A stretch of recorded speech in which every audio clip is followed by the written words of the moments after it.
Hello and welcome. It's been a week that's seen world leaders gather on the beaches of northern France to commemorate 80 years since the Normandy landing. The moment that marked the start of liberation of Western Europe from Nazi Germany. This year, Ukraine's leader invited Russian officials' cold shoulders. We look at the politics of D-Day diplomacy. Ukraine has been invaded by a tyrant bent on domination. The United States and NATO and a coalition of more than 50 countries standing strong with Ukraine. We will not walk away. It's been a week that's seen TV debates and election drama in the UK. Rishi Sunak versus Keir Starmer, combative but clipped by the question master in the leaders' debate. And a week that's been milk shaken up by the return of a ghost from Brexit's past, Nigel Farage claiming he's doing it for the people. I can't let down those millions of people. I simply can't do it. It'd be wrong. So I have decided, I've changed my mind. And it's been a week that's seen an unexpected outcome in India's election and a lesson in not entirely trusting exit polls. Early indications suggested a landslide victory, third term for Narendra Modi. Reality of results means no supreme reign for India's polarising nationalist leader, who failed to get a majority and needs to build a coalition. After the humbling, what will Modi 3.0 era look like?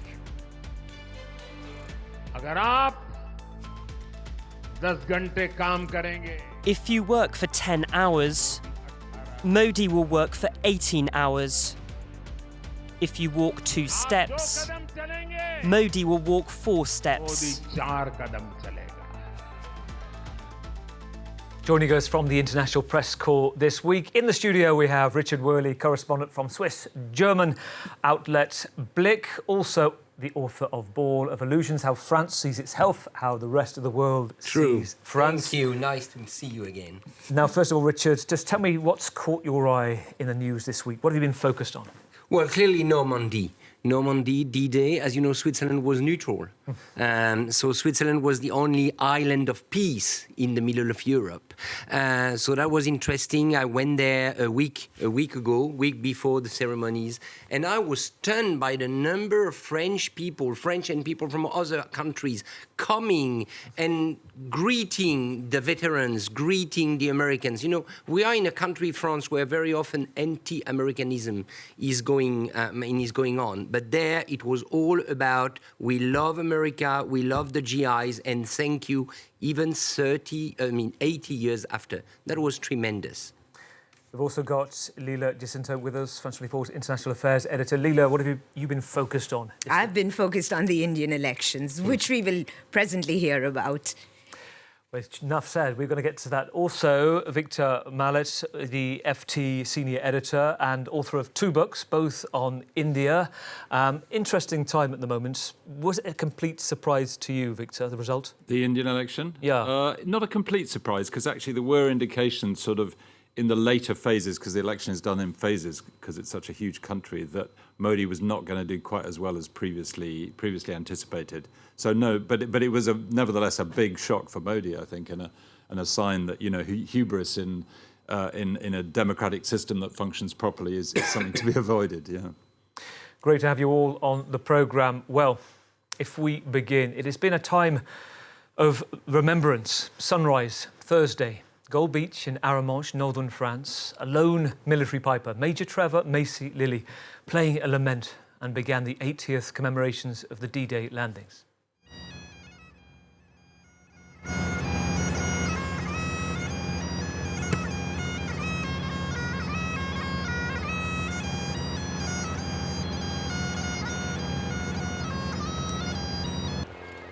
The moment, a tribute to the lone piper of 1944, 21-year-old Bill Millen, who played against and despite the backdrop of gunfire, shouts, screams of fellow soldiers to help morale. He survived.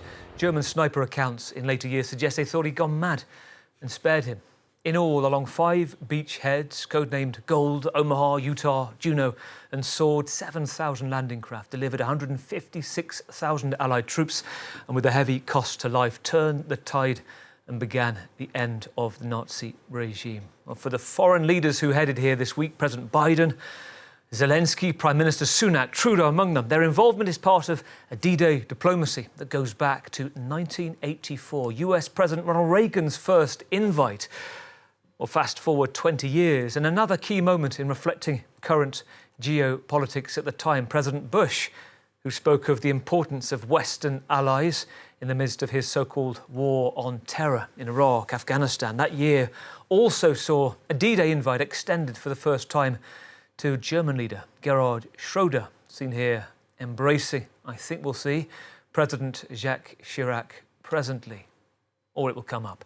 Fast forward to 2014, June the 6th, 3 months after Russia's annexation of Crimea, Western leaders decided to extend a hand to President Putin and Ukraine's then President Poroshenko. It was a visibly awkward, brief interaction I watched on at the 70th commemoration as part of a strategy by France, Germany, to find a resolution through dialogue. Then, 75th, no Putin invite. This time, no Russian official invited in any capacity. The right call.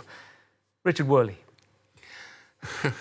I think so. I think we could not have imagined Putin being there in Normandy at the moment, especially facing the speech by Joe Biden that we just heard, the speech by President Macron. It's very clear that today Putin's Russia is the enemy. I mean, it's obvious. Even if Macron keeps saying that we are not at war with Russia, the reality is that there is a war waged by Russia in Ukraine. So was it a good idea to invite President Zelensky? Well, debate is on. I think probably it was a gesture of support, and the fact that he is today in Paris is the continuation of that. But I would not have seen Putin in Normandy on the 6th of June. Nobody would have understood. The 70th anniversary, Victor, there was that sense of remembering what the Russians will say. Well, we opened up the eastern flank for the Germans, the fierce fighting Stalingrad. We allowed and helped what became a decisive victory of the Allies, but no Russian representation. Do you agree with Richard? I think so, because Putin's Russia is now playing the role of Nazi Germany in Europe, in the sense that it's destabilizing and invading European countries. It's what it's been doing for the last 10 years or so. So I think it was almost inevitable. And yes, the Soviet Union, of which Russia was then the largest part, was instrumental in ending the war as well, with a massive loss of life and massive fighting on the Eastern Front and Stalingrad and so on. But no, I don't think this is a big surprise. And don't forget that the Russian war effort was massively supported by US logistics, US tanks, US planes, US equipment, because, of course, at that time, the US and the Allies were working with the Soviet Union. They were all allied together against Hitler's Germany. Another factor, Leila, I want to listen to is another dimension this brings up. This is President Biden speaking on D-Day, talking about how the soldiers who fought for democracy back then, a comparison, he said, with the current work of NATO in supporting Ukraine.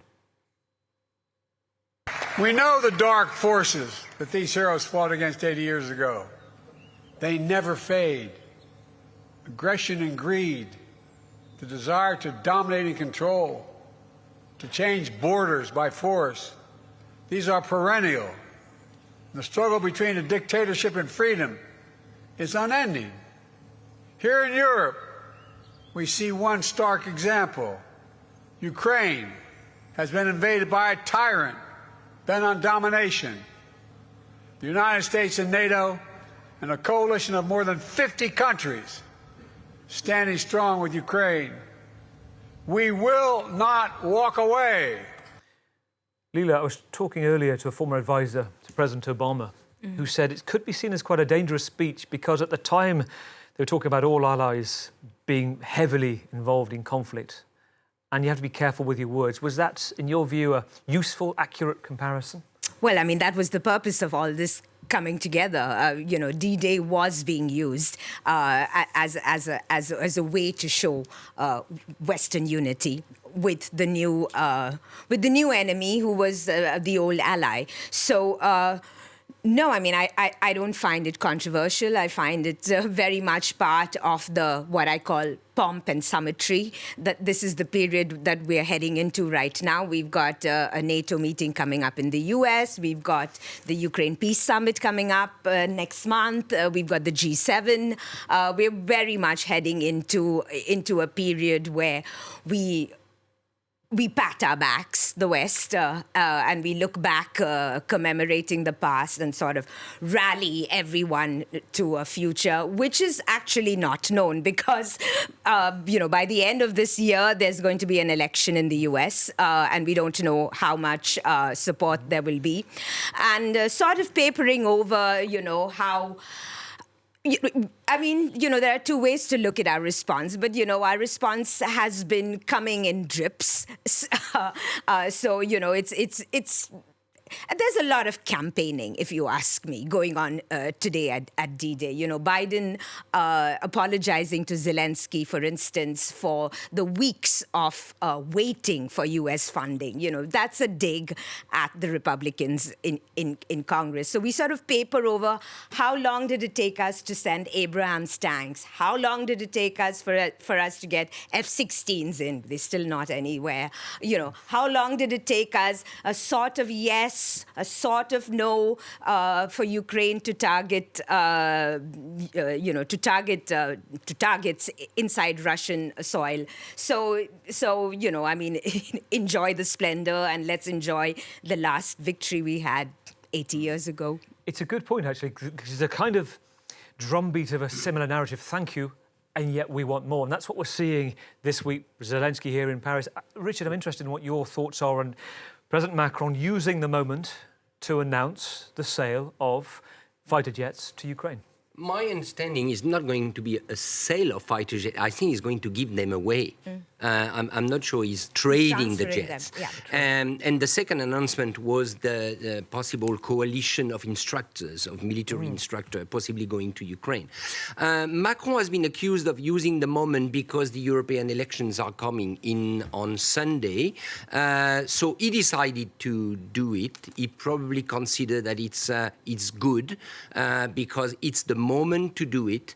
And I understand that in a way he was right, because if you don't do something when you commemorate freedom, when you commemorate D-Day and the sacrifice of a generation, then when are you going to do it? So it was probably the right moment. Now, what we have is to look back. 10 years ago, President Hollande did another choice. President Hollande invited Putin right after the annexion of Crimea. Did it pay off? The answer is no.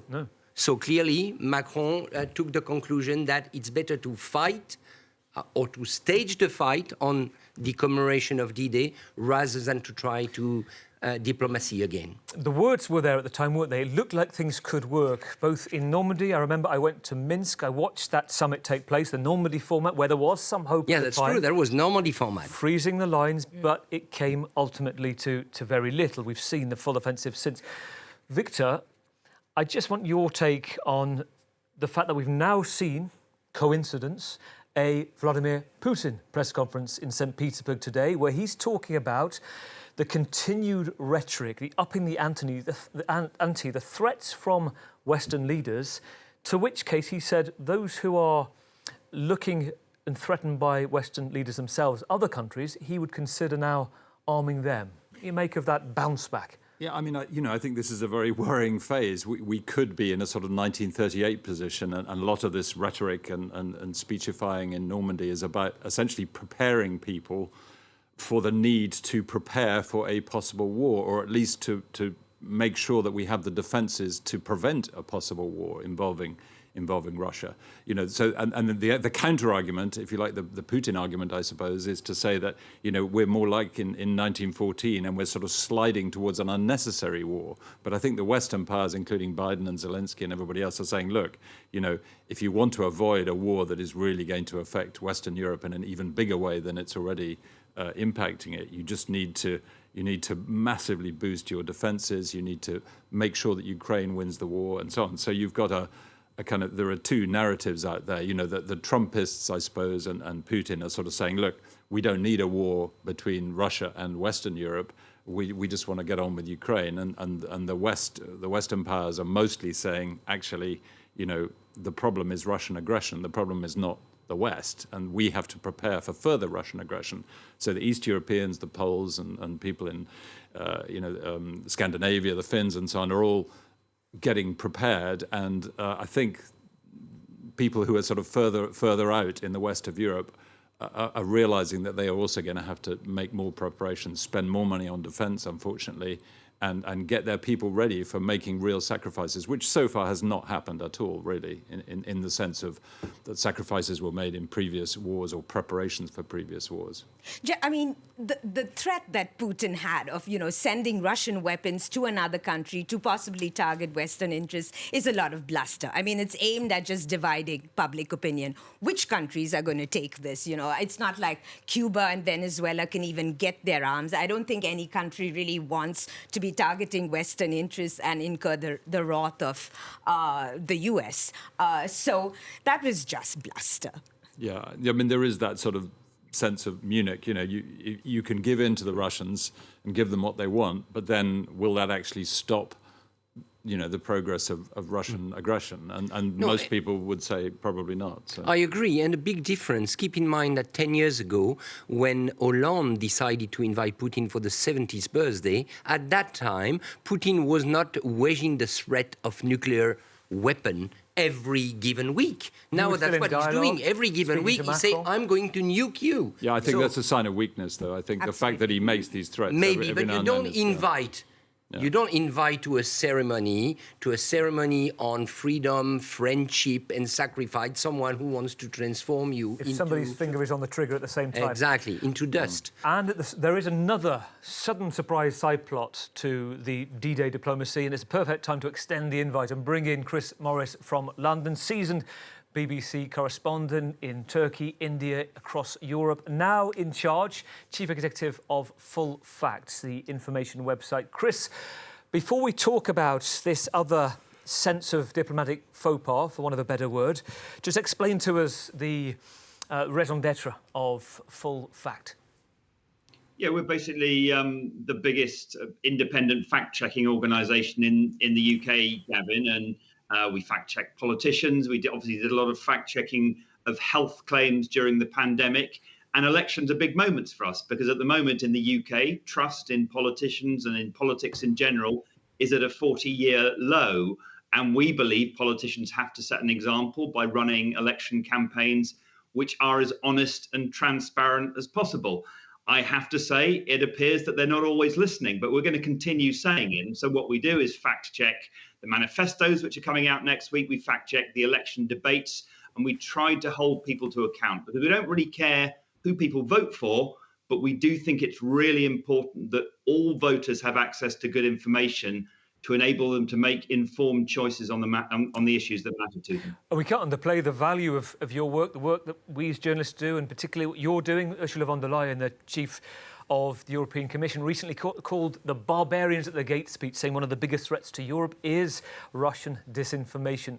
Chris, I want to take a look at this picture. This was D-Day evening. These were the leaders together on the beach, and we can spot the odd one out. Let's take a look, I think, at these images.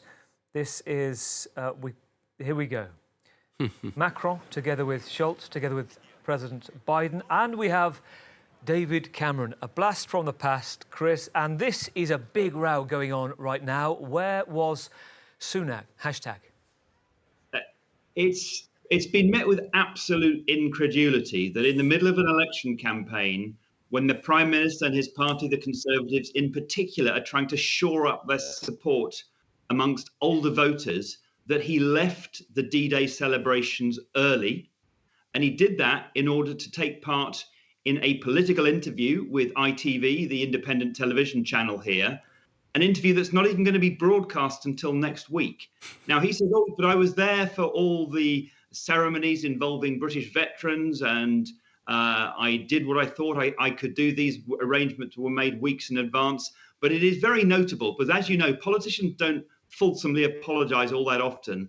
He, the next morning after he left, realised what he'd done wrong and said, that was a mistake and I apologise. But even conservative commentators have been left literally open mouths at what has probably been the biggest gaffe of the campaign so far. And don't forget, this is a campaign that started with Rishi Sunak in the pouring rain outside 10 Downing Street, getting absolutely soaked as he appealed for voters to vote for him and his party. So it's been a really, really difficult day for Mr. Sunak, and he's faced some really searching questions from the kind of people you would usually imagine that would try and support him.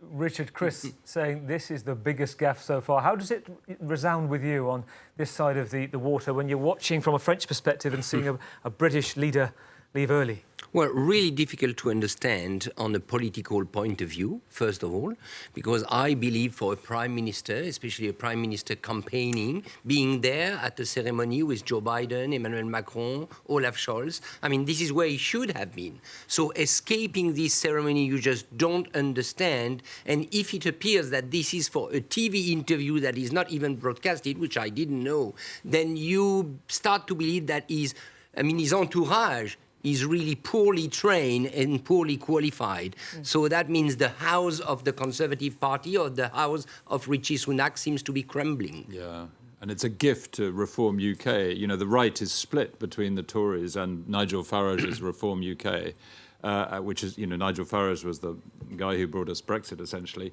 And this is a gift to the right, which means, you know, they're going to lose voters not only to Labour on the left, but and Greens and the Liberal Democrats are also going to lose a lot of their voters now, even more voters than they thought they would lose, to Reform UK. I mean, the Tory party is this is a disaster for the Tory party. He said, désolé, je m'excuse, j'ai honte, I'm ashamed, I'm sorry, it was a mistake. Let's take a listen. This is what he had to say. Over the past 2 days, I've participated in a number of events in Portsmouth and France to honour those who risked their lives to defend our freedom and our values 80 years ago. The itinerary for these events was set weeks ago, before the start of the general election campaign, and having participated in all the British events with British veterans, I returned home before the International Leaders event later in the day. On reflection, that was a mistake, and I apologise. Leila, crumb of sympathy?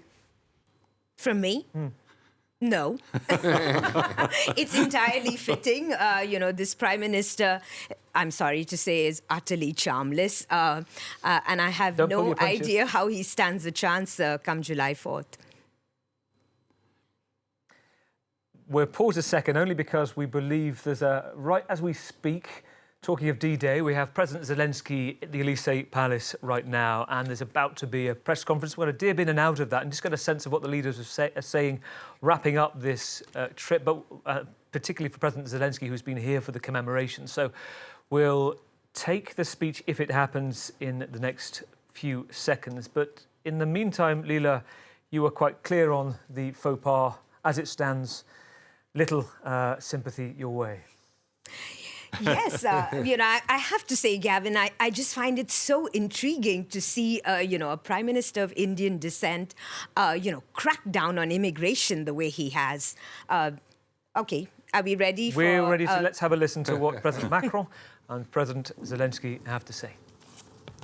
Mr. President, ladies and gentlemen, ministers, ambassadors, ladies and gentlemen, it is an honour for us this evening to once again be welcoming the President in his official visit to Paris in our country. My dear Vladimir, Mr. President, my dear Vladimir, I would like to thank you for being here yesterday in Normandy, because it showed, it was a symbol of the link between the past, the commemoration of the D-Day landings on our beaches in June of 1944 and the present day, the fight that is being led by Ukraine in order to free herself against the aggressors of Russia, a war that was started 2 years ago in the most brutal of fashions. In its fight, Ukraine knows that she can count on France's support to help her as long and as intensely as necessary. She also knows that the UN Charter and the EU integration of this that were inspired by the fight that the Allies led 8 decades ago will always be our guiding star, our compass. The Normandy Declaration that was adopted with all of the different leaders that were there yesterday is a symbol of the common attachment on both sides of the Atlantic for international order. When we saw each other here in Paris on the 16th of February, I was able to underline what Russia was doing with its revolutionary ideas and the imperialist fashion in which it had become a methodical actor of destabilization in the world. We unfortunately have had, once again, new examples, new proof of this over the past few months, because Russia has made the choice to launch a new magnitude of attack. The same day where the commemorations were being held, commemorating the end of the Second World War, Russia also decided to once again intensify the war that is raging across Europe, our security, our democracy, and the different events across Europe. When we talk about Ukraine's security, we also must think about our own security. I told you that France would continue to be by your side for the Ukrainians so that you can continue to count on our support in the long term. This is the agreement that was signed on the 16th of February. And we have lots of different work streams. So that was the last of the speeches we've had this week, wrapping up this week of D-Day commemorations. President Macron, President Zelensky together. Victor, what do you make of the dynamic now between the two men? Because personal diplomacy matters too. Yes, it does. And also we saw Zelensky talking to Keir Starmer, the leader of the opposition Labour Party in the UK, which was interesting. No, I mean, I think, you know, the transformation of France from being the country that tried to engage Putin to the country that is most vigorous under Macron in trying to combat Russia, although, of course, financially speaking and in terms of weapons, the French haven't done nearly as much as the Americans or even the Germans.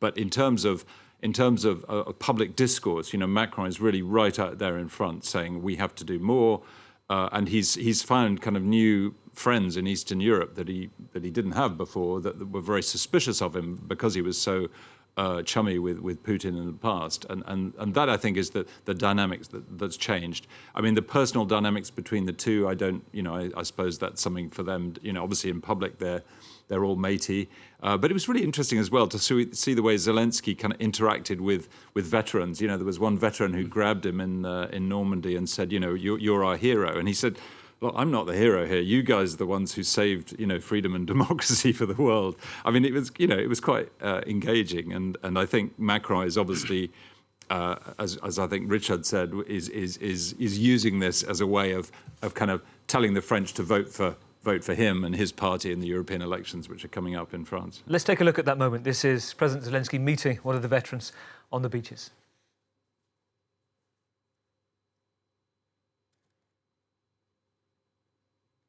Or maybe it isn't. Well, I tell you what, it takes us on the beaches quite fittingly, actually. Spotted on Gold Beach Thursday was Nigel Farage, the self-proclaimed leader of the, quote, People's Army, whatever that is. The British populist, one of the chief campaigners for Brexit, made headlines early in the week when he called, quote, an emergency press conference, 5 p.m. on Monday. The British election race, he said, was too boring, so he's shaking it up. I can't let down those millions of people. I simply can't do it. It'd be wrong. So I have decided, I've changed my mind. It's allowed, you know. It's not always a sign of weakness. It could potentially be a sign of strength. So I am going to stand in this election. I'll be launching my candidacy at midday tomorrow in the Essex seaside town of Clacton. So midday tomorrow, Clacton, at the end of the pier. Could it be 8th time lucky? After 7 previous attempts over 20 years to become an MP, he's a polarising figure who says he wants to reshape right-wing politics. And a day later, campaigning for a seat in Clacton, this happened as he left the Wetherspoons pub, the Moon and Starfish. Well, a 25-year-old woman since charged with assault for that incident, with a banana milkshake in the face. Few hours later. Banana? Apparently, according to trusted sources, we'll check with full facts in a minute with Chris, in London, it was the first of the TV debates between the two Prime Minister contenders, Rishi Sunak versus Keir Starmer. The ruling Conservatives way down in the polls to Labour. Let's take a look at a few notable moments.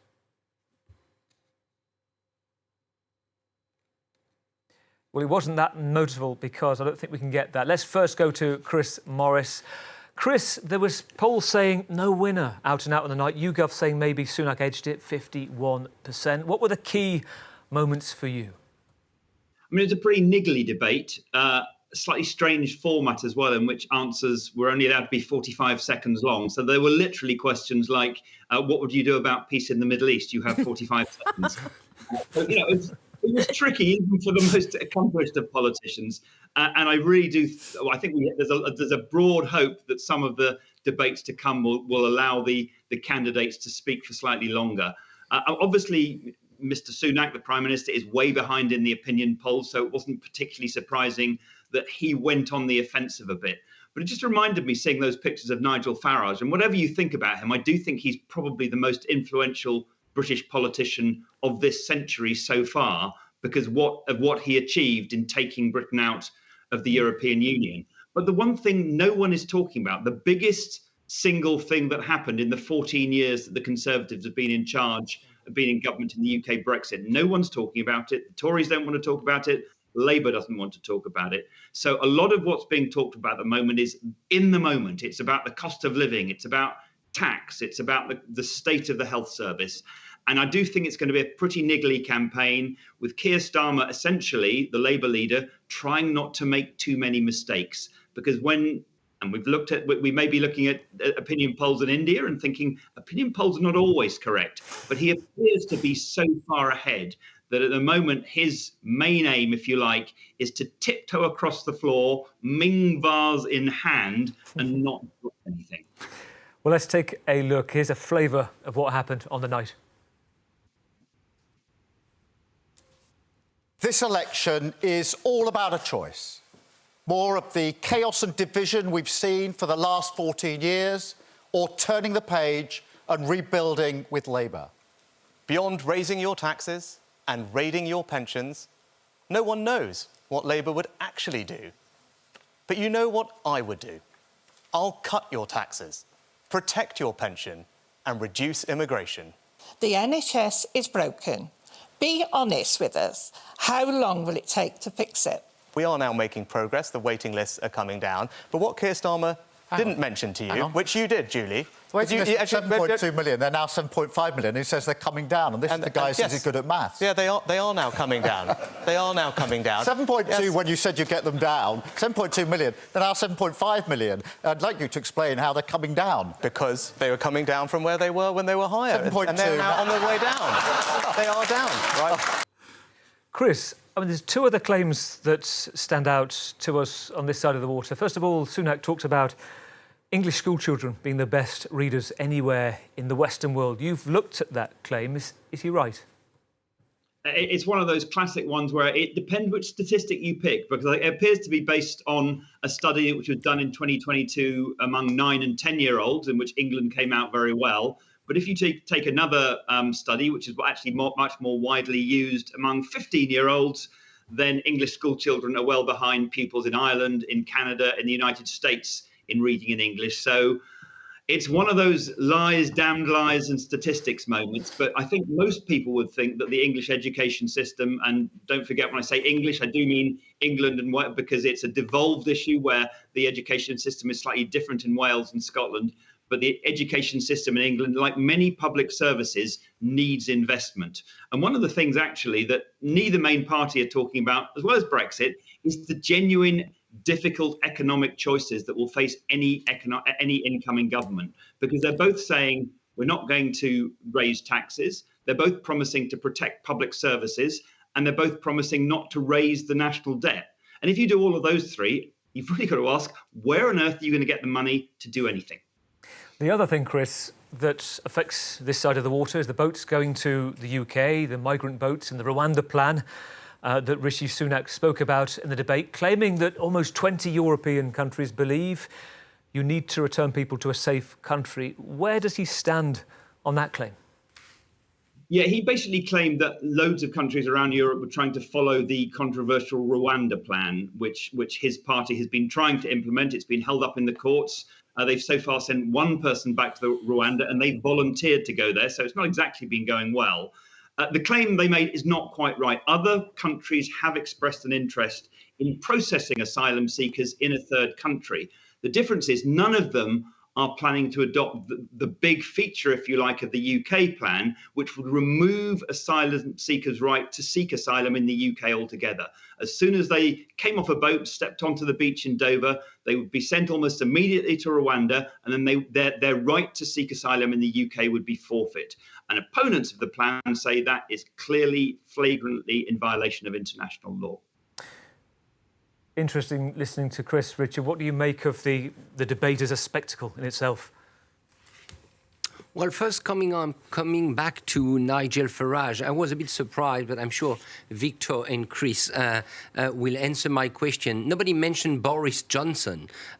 Saying that Nigel Farage is probably the most influential politician for the last 20 years seems you forget Boris Johnson. I mean, would Nigel Farage have succeeded to have Brexit without Boris? I kind of doubt it.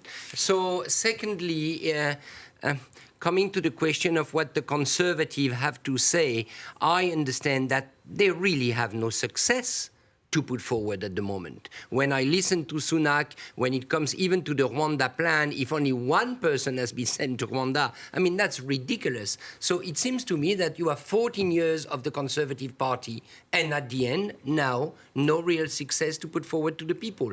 I mean, nothing I understand clearly as a foreigner.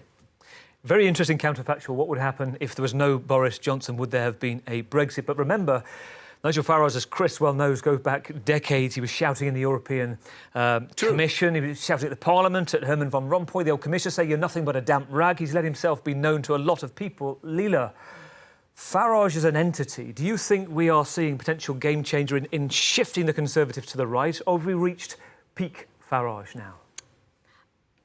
Unfortunately, my long years in this business have told me that the right has a lot of space, and conservatives have plenty of room to move further right. I mean, look what's happening in the U.S. For instance. You brought about Reagan giving his speech in Normandy, talking about an engaged U.S. And now we're looking at the prospect of Trump, having taken that party so far right that it was unimaginable under Reagan. So no, I mean we've still got more room for right slides.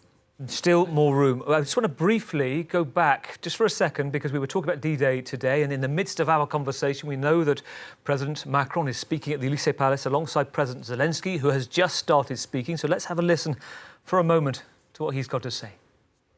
Fight on the front and in our cities, and your support is entirely justified by Russia's war of aggression.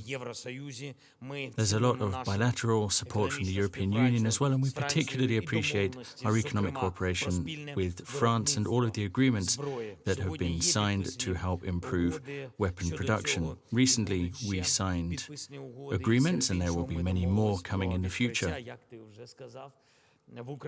Amongst other things, as you've already mentioned, we have decided to work on a bureau in Ukraine with which we are going to be able to produce ammunition in Ukraine, 155mm caliber shells. And we've also discussed the situation on the front. We've discussed the way Russia is trying to elongate the front and our ability to defend ourselves against those attacks. I would truly like to thank France for its concrete support as we fight against Russia and improving our ability to defend against the attacks against Kharkiv. These are the types of measures that are going to be required in the future. This is going to limit Putin's abilities and is going to strengthen the people fighting against him. I would once again like to thank you for the defense package. This is a strong package that will truly help us going forward. We've also been able to look into the details of France's ability to strengthen our air capacity. We've seen positive developments when it comes to training. And I would also like to thank you for your decision regarding French aircraft.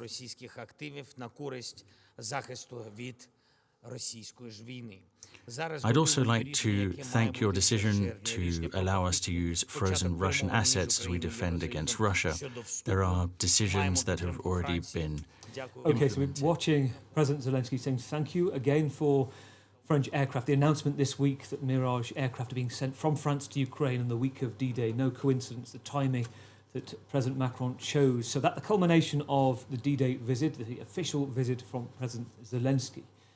Now it takes us to our third issue of the day and what's been going on in India. The New York Times pulled no punches this week with its editorial on the results of India's election. Let's take a look.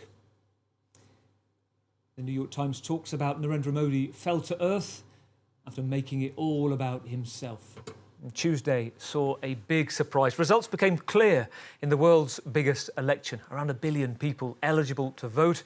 Over 6 weeks, TV exit polls at the weekend seemed to echo what Modi's Hindu nationalist parties were hoping for. A landslide victory with up to 400 seats. Leela Jacinto was in the studio with me at the time the projected results came through and said this. So these exit polls are coming out. First and foremost, when it comes to Indian exit polls, they have to be taken not so much as a pinch as with a dollop of salt. And analysts admit, it's a very vast and diverse country, so it's difficult to get this right. Reliable they were not. The result on Tuesday showing Modi's BJP party lost almost 60 seats. They now no longer have a majority. Record equaling third term is expected, but a coalition of allies needed. Policies simply won't go through anymore. They'll rely on consensus building. Let's look at Narendra Modi's reaction at the party HQ on the night.